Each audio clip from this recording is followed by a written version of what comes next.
ሰላም ጤና ይስጥልኝ ቅዱሳኖች፣ እንዴት ሰነበታችሁ? ደህና ናችሁ ወይ? ሳምንታችሁ እንዴት ነበር? ሁሉ መልካም? ክብር ለኢየሱስ ይሁን።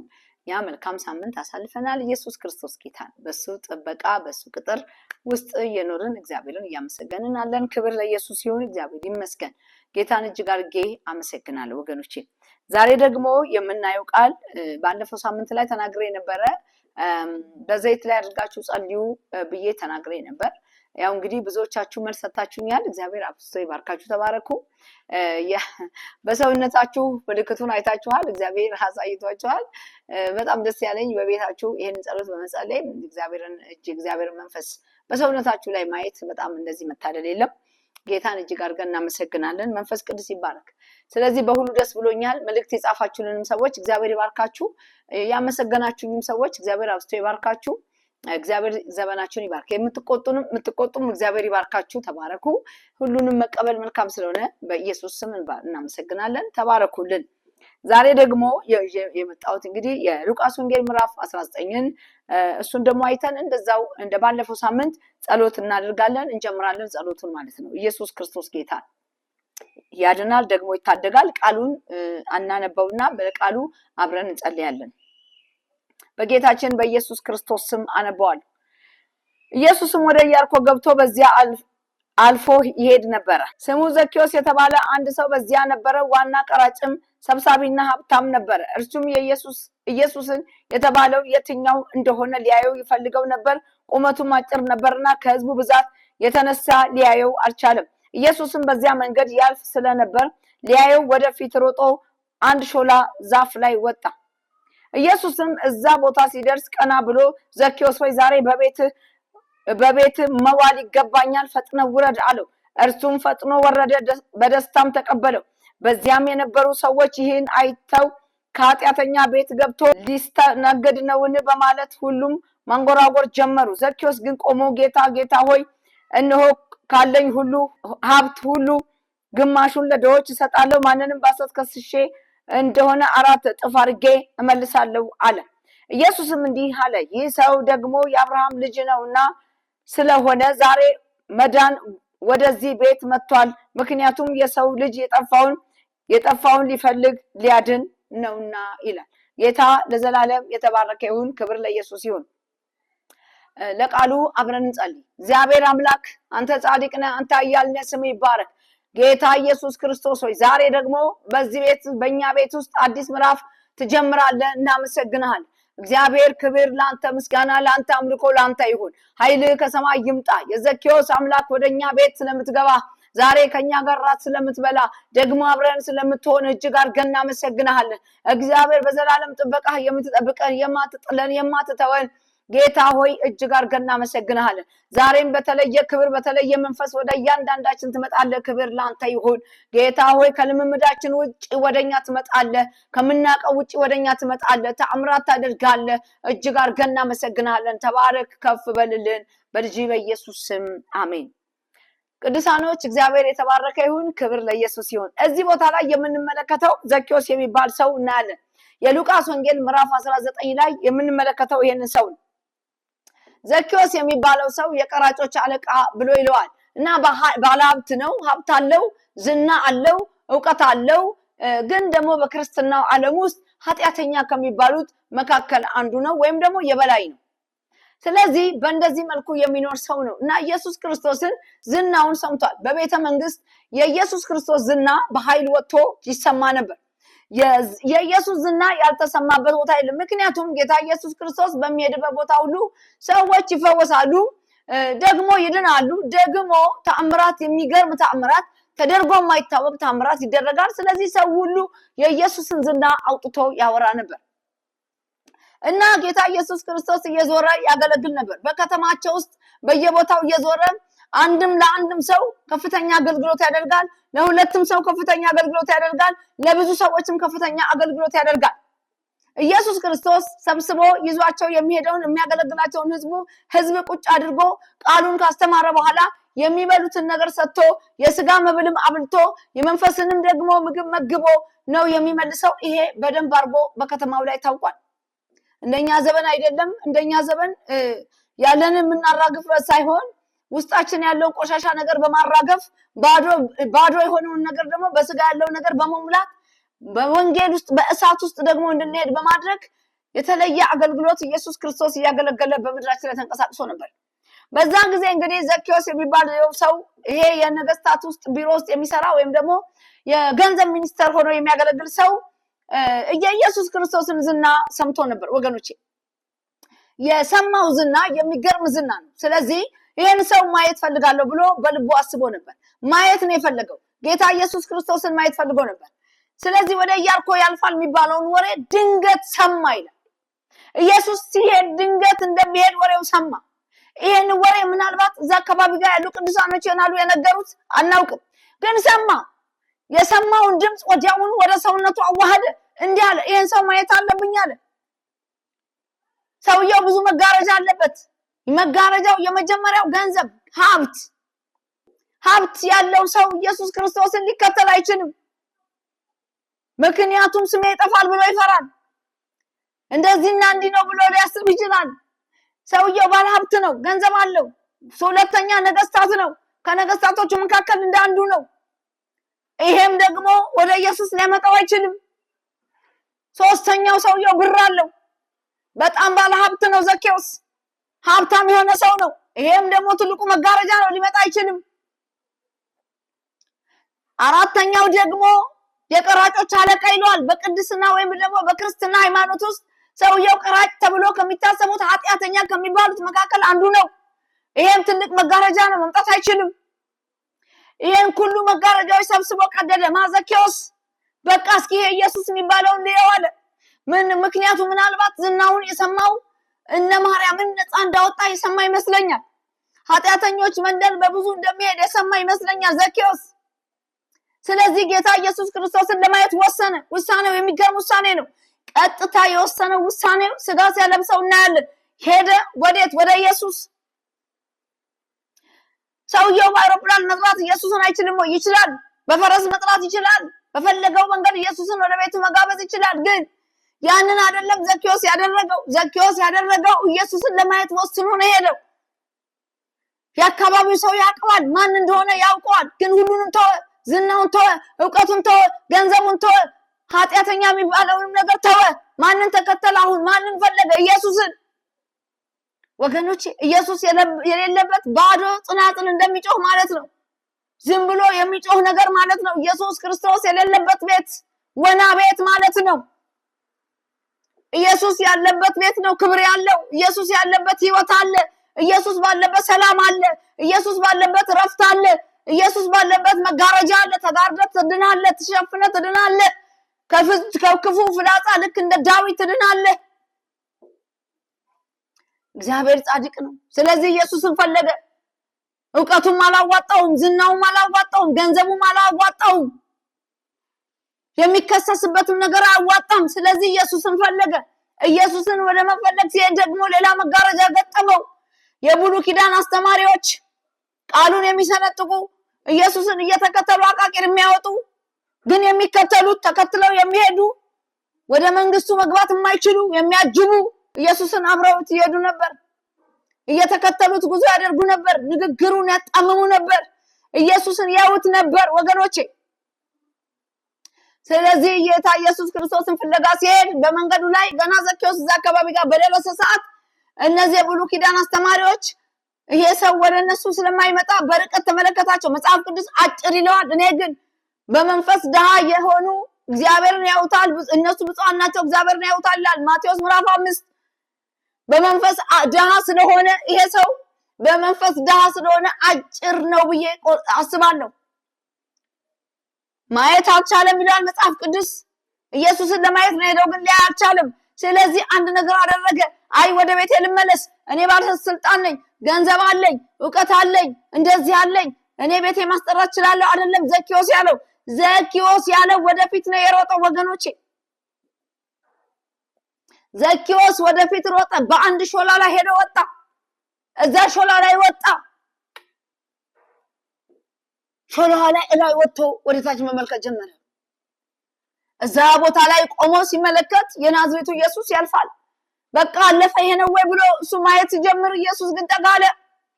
በእውነት አርዶ እንደመጣ ገባው። በእውነት ፈልጎት እንደመጣ አወቀ። በእውነት ኢየሱስን ፈልጎት እንደመጣ ገባው። ወገኖቼ ኢየሱስን ፈልጋችሁ መጣችኋል? አዎ እግዚአብሔር ያሳርፋል። ሌላ ጥቅም ፈልጋችሁ ከመጣችሁ እሱ ኪሳራ ነው። እሱ ነው ኪሳራ። እህቶች ወንድሞችን አይታችሁ መጣችሁ ከሆነ ወንድሞች እህቶችን አይታችሁ መጣችሁ ከሆነ እሱ ነው ኪሳራ። ከልባችሁ ክርስቶስን አምናችሁ ከሆነ እሱ መልካም ነው። መንገድ አድርጓቸው መጣችሁ ከሆነ እሱ መልካም ነው።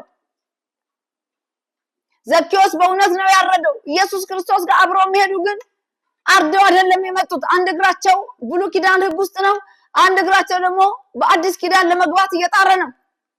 ግን በሁለቱ መካከል የተንሳፈፉ የሚሄዱ ኢየሱስን አጅበውት የሚሄዱ ነበሩ። ይሄኛው ሰውዬ ግን ኃጢአተኛ የሚባለው ሰውዬ ግን ያደረገው የሚገርም ነገር ነው። አርዶ ነው የወጣው። አልመለስም አለ። ወደ አረድኩበት አልመለስም ሳላየው አለ። ለማየት ወሰነ። ስለዚህ ወደፊት ሮጠ፣ ባንሸራ ላይ ወጣ። ኢየሱስ ደረሰ። ልክ አጠገቡ ጋር ሲደርስ ዘኬዎስ ሆይ ና ውረድ አለ። ፈጥነህ ውረድ፣ አንተ ነህ የልቤን ሐሳብ ያወቅኸው፣ አንተ ነህ ከኔ ዕቅድ ጋር የተስማማኸው። ዘኬዎስ ውረድ አለው ኢየሱስ። እና ውረድ አለው። የልብ አምላክ ነው ጌታ። ልብና ኩላሊትን የሚመረምር ነው። የአፍ አምላክ አይደለም ኢየሱስ፣ የልብ አምላክ ነው ኢየሱስ። ኢየሱስ ያለ ሁሉ ወደ መንግስተ ሰማያት አይገባም። ወገኖቼ በእውነትና በመንፈስ ከጌታ ጋር መስማማት ይጠበቅብናል። ከጌታ ጋር መሆን ይጠበቅብናል። ካለዛ አጃቢ ነው የምንሆነው። አጃቢ ከአጃቢነት አልፍም ወገኖቼ። ሰርገኛ ሊሆን ወይም ሊያገባ አይችልም። አጃቢ ሁሌ አጃቢ ነው። ለማግባት ስትወስን ሙሽራው ይጠብቀሃል። ሙሽራ ሆነ ጠብቀው፣ ሙሽራ ሆነች ጠብቂው። ሙሽራ ሆኜ ጠብቀዋለሁ። እንደሱ ነው የሚያስፈልገው። ዘኬዎስ ጋር ሄደ። ጌታ ኢየሱስ ክርስቶስ ወደ ቤቱ ይዞት ገባ። እሺ እኔ ቤት? አዎ እኔ ጋር? አዎ እኔ ጋር አለው። አዎ ማንም ሄዶ አያውቅም ቤቱ። የቀራጭ አለቃ ስለሆነ ማንም እሱ ቤት የሚሄድ የለም። ምክንያቱም ቀረጥ ይቀርጣል።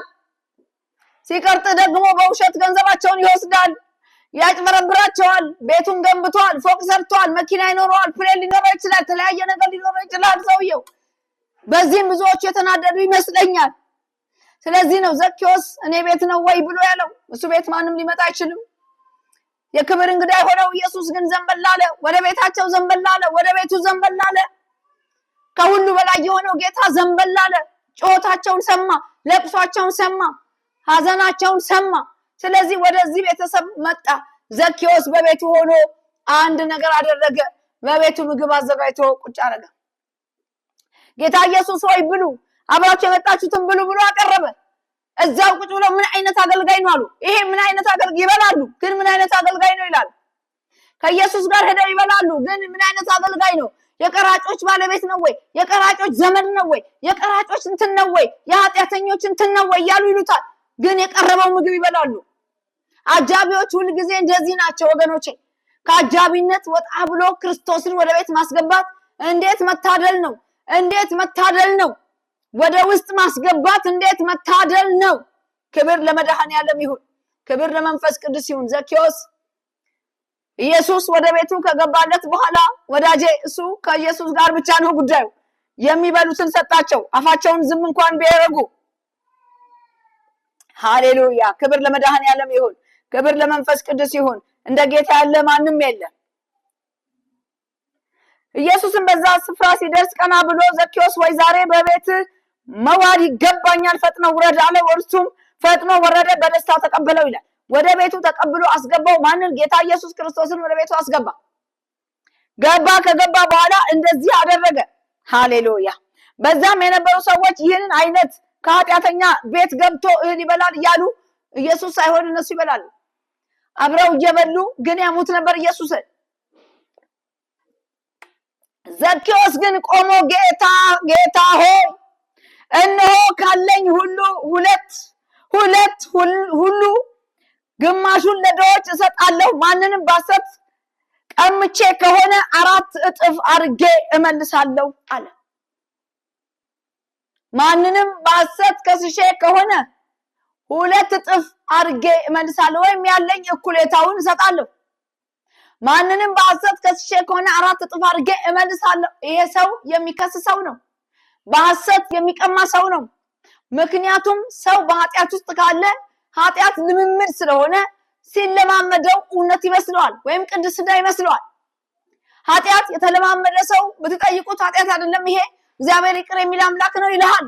ኃጢአትን ልክ እንደ መብት ወይም ደግሞ ኃጢአት እንደ ትክክለኛ ስራ አድርገው ይቆጥሩታል። እግዚአብሔር ጻድቅ ነው ወገኖቼ፣ እግዚአብሔር መልካም ነው፣ እግዚአብሔር እረኛ ነው። ሰውየው ይሄ የተለማመደው ልምምድ ስለነበረ ቀጥታ ያደረገው ቆሞ ኢየሱስ ጋር ንስሐ መግባት ነው። ኢየሱስም ዝም ብሎ ሰማ። ንስሐውን ጨርሶ አብቅቶ ከዛ በኋላ ኢየሱስ አንድ መልስ ሰጠ። ዛሬ አለ ሃሌሉያ ክብር ለኢየሱስ ይሁን፣ እሱ የአብርሃም ዘር ነውና ለዚህ ቤት መዳን ሆኖለታል። የአብርሃም ዘር ነው፣ የአብርሃም ዘር ነው። ቀራጭ የተባለው ለዚህ ነው። ኃጢአተኛ መሆኑ የታወቀው በዚህ ምክንያት ነው። ምክንያቱም መተዳደሪያ ሕግ ስላለ ሕጉን ስለተላለፈ ኃጢአተኛ እንደሆነ ተገለጠ። የተገለጠው የማዘር ስለሆነ ነው፣ የአብርሃም ዘር ስለሆነ ነው አለ ጌታ። የአብርሃም ዘር ነው። ለዚህ ልጅ እኔ ዛሬ መልስ አለኝ አለ። አሁን መልስ ሰጠዋለሁ አለ። ክብር ለመድኃኔዓለም ይሁን፣ ክብር ለመንፈስ ቅዱስ ይሁን። ወገኖቼ እግዚአብሔር ጻድቅ ነው፣ እግዚአብሔር መልካም ነው፣ እግዚአብሔር እረኛ ነው። የንስሐ ጊዜ የሚሰጥ ኢየሱስ ነው። ዛሬ ወደ ቤታችሁ ጌታ ይግባ፣ ወደ ቤቴ ይግባ። የንስሐ ጊዜ ይስጠን ኢየሱስ። ይቅርታ የምንጠይቅበት ኢየሱስን ይቅርታ የምንጠይቅበት ደግሞ አርደን እሱን የምናስገባበት ቀን ይሁንልን። ግማሽ ግማሽ ሆነን የምንኖርበት ዘመን ያብቃ ወገኖቼ። ግማሽ ብዙዎቻችን ግማሽ ሆነናል በጌታ ፊት። ስለዚህ ይሄ ነገር ያብቃ። እግዚአብሔር ይርዳን፣ እግዚአብሔር ያግዘን።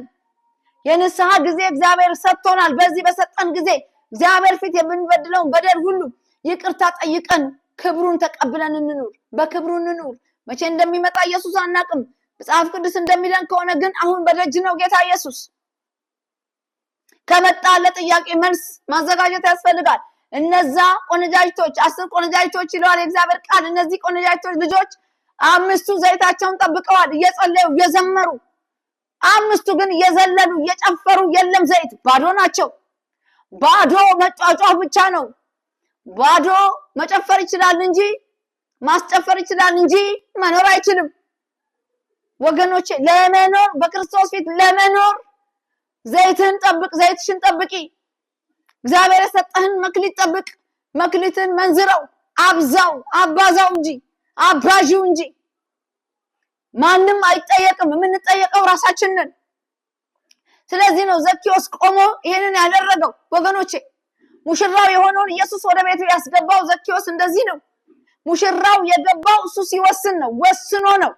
ውሳኔውን ነው ያከበረለት። የወሰነውን ውሳኔ ስላከበረ ኢየሱስ ገባ። ዛሬም ውሳኔያችንን ይፈልጋል። አሁን የምንወስነውን ውሳኔ ኢየሱስ ይፈልጋል። በዚህ ውሳኔ ውስጥ ነው ጌታ ለኛ ስራ ሊሰራ የሚችለው ወገኖቼ። መወሰን ክርስቶስን ወደ ቤት ማስገባት ይቻላል በውሳኔ። ያልወሰንን ከሆነ ጫውታ ብቻ ይሆናል፣ አጃቢ መሆን ይሆናል። የሚያጅብ ሰው እየበላ ቃቂር ያወጣል። የሚያጅብ ሰው እየበላ የክርስቶስን ነገር ያቃልላል። አንድ ሰው አለ በቅርብ ጊዜ ወደ ጌታ የመጣ ሰው በሚዲያ ላይ አየዋለሁ። በጣም የሚገርም ነው። ያ ሰው ጌታን ተቀበለ። አሜሪካን ሀገር ተቀብሏል ተባለ። ሆይ ተባለ። በጣም ይገርመኛል። አስቀበሉት የሚባሉትም አስጠመቁት የሚባሉትም ሰዎች ናቸው የሚገርሙኝ። ሁሉም ናቸው የሚገርሙ። እግዚአብሔር እንደዚህ እንደቀለዳችሁበት የምትቀሩ ከሆነ በእውነት እግዚአብሔር እኛን አልጠራም ማለት ነው። እውነት ለመናገር ማለት ነው። የምትቀልዱ እናንተ በጌታ ላይ የምታሾፉ ሰዎች፣ በአምላካችሁ ላይ የምታሾፉ፣ የአፍንጫችሁን ጸጉር እንኳን የማታውቁ፣ የአይናችሁን ቅንድብ የተቀመጠውን ጸጉር የማታውቁ ሰዎች፣ በሐዊ በአልፋ ኦሜጋ ላይ የምትቀልዱ አበሾች እግዚአብሔር አይለቃችሁም። እውነት ለመናገር ጌታ አይተዋችሁም። ሰው ሳያቅ ቢበድል መልካም፣ አውቆ ለሚበድለው ማመካኛ ምንም የለውም ይላል እግዚአብሔር ቃል። ምንም ማመካኛ የለህም። ኢየሱስ ክርስቶስ ያው ነው። አንተ ብትጥለው ብታነሳው፣ አንተ እንዲህ ነው እንዲያ ነው ብትለው፣ ዮኒ ነው ዮኒ የሚባል ሰውዬ እግዚአብሔር ውስጥ ያለውን አጋንንት ይምታውላለሁ። ባትመጣ ይሻለው ነበር። ባትመጣ ወደ ክርስቶስ ይሻለው ነበር ያ ሰውዬ። አያችሁ ወገኖች፣ ሰው እግዚአብሔርን ማቃለል ከጀመረ በቁሙ ሞቷል ማለት ነው። ለዕለት እንጀራው እኮ ነው ለሚበላው። ኢየሱስን የሚከተሉ የሚመስሉ ለመብላት ዘኬዎስ ቤት ገብተው ግን ያማሉ። ግን ይሰድቡታል፣ ግን ያዋርዱታል። ልክ እንደዚህ ናቸው እነዚህ ሰዎች። ያልበረታ በክርስቶስ አምኖ ተምሮ ያልተጠመቀ የጌታ ፍቅር ያልነካውን ሰው ሆይ ሆይ ሆይ ያላችሁ የምትገሉ ህዝቡን የምትገሉ ወየውላችሁ። እግዚአብሔር ከዙፋኑ በተነሳ ቀን ፍርዱን አትችሉትም። ጌታ ለዘላለም ይክበር። መንፈስ ቅዱስ ለምን እንድናገር እንደወደደ አላውቅም። ስለዚህ ዘኬዎስ ያደረገው ይሄን ነው። የሰው ልጅ አለ ኢየሱስ የጠፋውን ሊፈልግና ሊያድን መጥቷል። ዘኬዎስ ጠፍቷል፣ መዳን ይገባዋል። ደግሞ የአብርሃም ዘር ነው። የመጣበት መንገድ የሚገርም ነው። እግዚአብሔር የተናገረለት ህዝብ መካከል የተወለደ ሰው ነው። ኃጢአተኛ መሆኑ የታወቀውም የእስራኤል ህዝብ ስለሆነ ነው። ህግና መተዳደሪያ ስላላቸው ነው። ስለዚህ ኢየሱስ ሲናገር እንዲህ ብሎ ተናገረ፣ ለዚህ ቤት ዛሬ መዳን ሆኗል አለ። እሱ የአብርሃም ዘር ስለሆነ የሰው ልጅ የጠፋውን ሊፈልግና ሊያድን መጥቷል አለ። ብዙ ሰው መዳኑ ያልገባው ብዙ ክርስቲያን አለ። መዳን ማለት ምን እንደሆነ እንኳን ያልገባው። ኢየሱስ ክርስቶስ ለዘላለም ጌታ። ወገኖቼ አምላካችን የሚቀለድበት አምላክ አይደለም። እኛ የእጁ ስራ፣ ይሄ አካላችን የእጁ ስራ ነው። እስትንፋሱን በእኛ ውስጥ ባይጨምር ኖሮ ይሄ በድን ነገር እኮ ነው፣ መንቀሳቀስ አይችልም። ያችን እስትንፋስ ከውስጣችን ሲወስድ በድን ይሆናል። ከዛ ሬሳው ሴት ብትሆን ሬሳው፣ ወንድ ቢሆን ሬሳው ወጣ ገባ ነው የምንለው። ምክንያቱም ይሄ የእጁ ስራ ስለሆነ ከእግዚአብሔር የተካፈልነው እስትንፋስ ነው። እስትንፋሱን ና ብሎ ሲወስድ፣ ልክ ወደ ራሱ ሲወስድ ጌታ ወደ ራሱ እስትንፋሱን ሲመልስ ይሄ በድን የሆነ በእጁ የተሰራው ወደ ተሰራበት አፈር ተመልሶ ይሄዳል። ጥለኸው ትሄዳለህ። ምንም ቢኖርሽ በወርቅ የተሽቆጠቆጥሽ ብትሆን ትተኸው ትሄዳለህ። ወዳጄ ትተኸው ትሄዳለህ። በአንድ አጉጀሪ ትጠቀለላለህ። አይቀርም፣ ትጠቀለያለሽ፣ ትሄዳለህ። እሄዳለሁ፣ አንቀርም እዚህ ምድር ላይ። ኢየሱስ ክርስቶስ የግል አዳኝ አድርገህ ከተቀበልክ የትንሣኤው ጌታ የትንሣኤው ቀን ያነሳሃል። ታላቅ የሆነ ሰው ትሆናለህ። በእጅ ያልተሰራ አካል ትለብሳለህ። ይሄ በእጅ የተሰራ አካል ነው። ከአፈር ቅርጽ ወጥቶ የተሰራ አካል ነው። ይሄ አካል ወደ አፈርነቱ ተመልሶ ይሄዳል። የማይጠፋ በሰማይ የሚኖር በእጅ ያልተሰራ ቤት ክርስቶስ ሰርቶ ይጠብቅሃል ወዳጅ። ስለዚህ እንደዚህ አይነት ህይወት ለመኖር አርደን ወስነን መውጣት ይጠበቅብናል። ጌታ ላይ የምንቀልድ ከሆነ ግን የሚጠብቀን የከፋ ነበልባል ይሆናል። እግዚአብሔር የሰማዩን ምስጢር ጥቂት ለህዝቡ ቢገልጽ እርግጠኛ ነኝ አንድ ሰው ወደ ሲኦል በር መሄድ አይችልም ነበር። ሁሉም ክርስቶስን ፍለጋ ይሮጥ ነበር፣ እውነትን ፍለጋ ይሮጥ ነበር። እግዚአብሔር ግን የፍቃድ አምላክ ስለሆነ እሱን ለምትፈልጉ ወደሱ፣ ዲያብሎስን ለምትፈልጉ ወደሱ፣ እኔን ለምትፈልጉ ወደ እኔ ነው አለና ሁለት መንገድ ብቻ ሰጠ። 3 4 ከሆነ ችግር ስለሚፈጠር ሁለት መንገድ ሰጠ። አንድ የህይወት መንገድ ሰጠ፣ አንዱ የሞት መንገድ ሰጠ። በፈለግነው መንገድ እንድንሄድ ምርጫውን ለኛ ሰጠ። እግዚአብሔር ጻድቅ ነው፣ እግዚአብሔር መልካም ነው ወገኖቼ። ስለዚህ ዘኬዎስ የመረጠው ህይወት ነው። መዳን የሆነው ለዚህ ነው። ለዚህ ቤት መዳን ሆኗል አለ። ለቤታችሁ መዳን ይሁን፣ ለህይወታችሁ መዳን ይሁን፣ ለኑሯችሁ መዳን ይሁን፣ ለኔም መዳን ይሁንልኝ፣ ማምለጥ ይሁንላችሁ ወገኖቼ። እኛ የአብርሃም ዘር ነን። በእስራኤል ዘንድ የምንታወቅ እስራኤላውያን የተባልን ሰዎች ነን። ምክንያቱም በክርስቶስ የሆነ ሰው ሁሉ ከእስራኤል ህዝብ ውስጥ ተቀላቅለናል። የክርስቶስ ህዝብ የሆነ ጠቅላላ ከዳዊት ዘር ተቀላቅለናል። ስለዚህ እኛ የሰማይ አጀንዳ ነው ያለን እንጂ የምድር አጀንዳ የለንም። ንግስና ላይ የተቀመጡት ወንድሞቻችን በዚህ ምድር ላይ እስካሉ ድረስ የእግዚአብሔርን አጀንዳ ሰርተው ያልፋሉ እንጂ ዘላለማዊ አይደሉም። እኛም ዘላለማዊ አይደለንም። ስለዚህ ሰው ሁሉ የእግዚአብሔርን ሐሳብ የእግዚአብሔርን እቅድ በመንፈስ ቢቀበል መልካም ነው ወገኖቼ። እግዚአብሔር ጻድቅ ነው፣ እግዚአብሔር መልካም ነው። ዘኬዎስ ያደረገው ይሄንን ነው። ጌታ ኢየሱስ ክርስቶስም ልክ ወደ ዘኬዎስ ሲመጣ ወደ ቤቱ የገባው ልጁ ወስኖ አርዶ እንደመጣ አይቶ ነው። ያከማቹትን ነገር ያልበሉ ብዙ ማቃቸው ቅዱሳኖች አሉ። ብዙ ክምችት አከማይተው፣ ብዙ ክምችት ከሰው ላይ ገፋው ወስደው አከማይተው እነሱ አልጋ ላይ ተኝተው፣ ሌላው ሰው ግን የነሱ ያከማቹትን ይበላል፣ ቁጭ ብሎ ይበላል። እነሱ ስኳር አለብህ፣ ደም ግፊት አለብህ፣ እንትን አለብህ ያለ የዚህ ዓለም ገዢ አስቀምጦ ያንን እያስታመሙ ይኖራሉ። የነሱ ያሰበሰቡትን ገንዘብ ሌላው ህዝብ ቁጭ ብሎ ይበላል። ብዙ ሰዎች ገጥመውኛል። ስለዚህ ወገኖቼ እግዚአብሔርን በመፍራት እግዚአብሔርን በማክበር ጌታን ከፍ ከፍ በማድረግ ከጌታ ጋር በመስማማት መኖር ይሁንላችሁ። ጌታ ኢየሱስ ክርስቶስ መልካም ነው። የዘኬዎስ አምላክ ዛሬም የኛ አምላክ ነው። መንፈስ ቅዱስን እጅግ አድርጌ አመሰግናለሁ። ጌታ ይባረክ። ባለፈው ሳምንት ወደ ተናገርኩት ጸሎት እንሄዳለን። ብዙዎች ቅዱሳኖች የእግዚአብሔር ልጆች የሆናችሁ እግዚአብሔርን ፈርታችሁ የምትኖሩ እግዚአብሔርን አክብራችሁ የምትኖሩ በዚህ ዓለም ገዢ የታሰራችሁ ሳታውቁት አስሮ ያስቀመጣችሁ እህት ወንድሞቼ፣ እናት አባት የምትሆኑኝ እናንተን እመክራለሁ እንደ እግዚአብሔር ሰው። ባለፈው ሳምንት ዘይት አስቀምጬ ነበር። ዘይትና ውሃ ደግሞ አርጉ እናንተ ብዬ ነበር። ውሃ በብርጭቆ ላይ አስቀምጣችሁ ዘይቱን ጠብ በማድረግ ይሄ ክርስቶስ ደም ነው ብላችሁ አውጁበት አልኩ። አውጃችሁ ይሄንን ጠጡ። ከዛ በኋላ መንፈሱን ተቃውሙ። በደንብ አርጋችሁ የሚሰራባችሁ መንፈስ ጉበት ላይ ከሆነ ጉበት ይልቀቅ፣ ጭንቅላት ላይ ከሆነ ጭንቅላት ይልቀቅ። አትችልም፣ እኔ የክርስቶስ ልጅ ነኝ።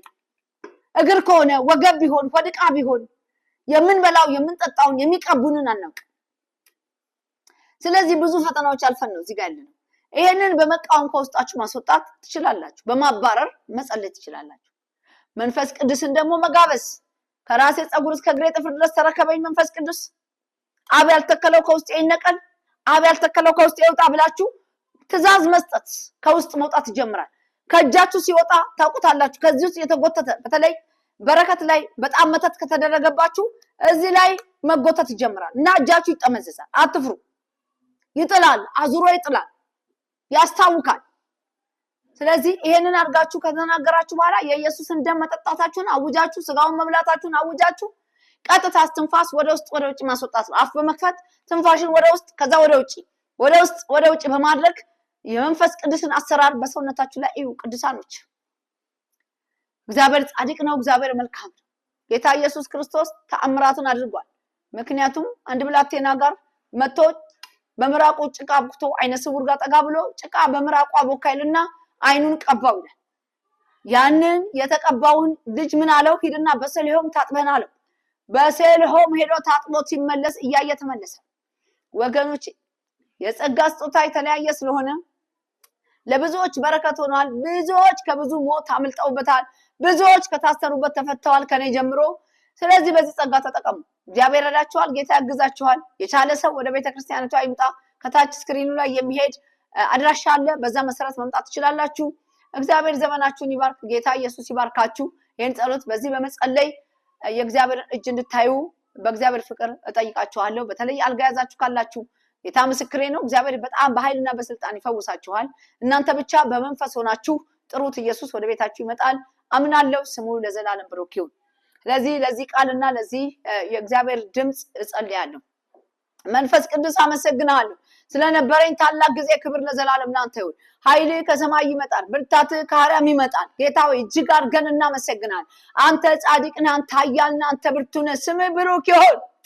ሃሌሉያ ሃሌሉያ ሃሌሉያ። መንፈስ ቅዱስ እናመሰግናለን። ሃሌሉያ አዶናይ ያመሰግናል። ሃሌሉያ አንተ ጻድቅ ነህ፣ ስምህ ይባረክ። ሃሌሉያ አንተ አባት ነህ፣ ስምህ ብሩክ ይሁን። እግዚአብሔር ሆይ እናመሰግንሃለን። አልፋ ኦሜጋ እናመሰግንሃለን። አዶናይ በእውነት እናመሰግንሃለን። አንተ ጻድቅ ነህ፣ ለዘላለም ተባረክ። ዛሬ ተናገርከው ቃል በእያንዳንዳችን ቤት ይፈጸም። መጋረጃው የተቀደደ ይሁን። አንተ ወደ ቤታችን ግባ። አንተ አዋራን፣ አንተ ተናገረን፣ አንተ ከኛ ጋር አሁን ድሉን ለኛ ስጥ። ጌታ ሆይ አሸናፊዎች አድርገን። ዛሬ በቤታችን መዳን ይሁን። ታላቅ የሆነው እጅ በኛ ላይ ይዘርጋ። የሰማይን ደጅ በኛ ላይ ይዘርጋ። ጌታ ሆይ ደጅ ይከፈትልን። ስለምታደርግ እናመሰግናለን። አገራችንን ከክፉ ነገር ጠብቅ፣ ከክፉ ነገር ሰውር። እግዚአብሔር የሚያሳድደን ወገቡ ይወጋ። ተስፋ ሊያስቆርጡን የሚወጡ ወገባቸው ይወጋ። የተናገርከንን እንጠብቃለን፣ ያልከንን እንጠብቃለን፣ እሱን እንወርሳለን። ጌታ ስም ይባረክ። ዘመኑን ጊዜውን ሰዓቱን አደራ ለማትበላው ላንተ አሳልፌ የሰጠው ስለ ሁሉ ተመስገን። በኢየሱስ ስም አሜን። ቅዱሳኖች እግዚአብሔር ይባርካችሁ። መልካም ሳምንት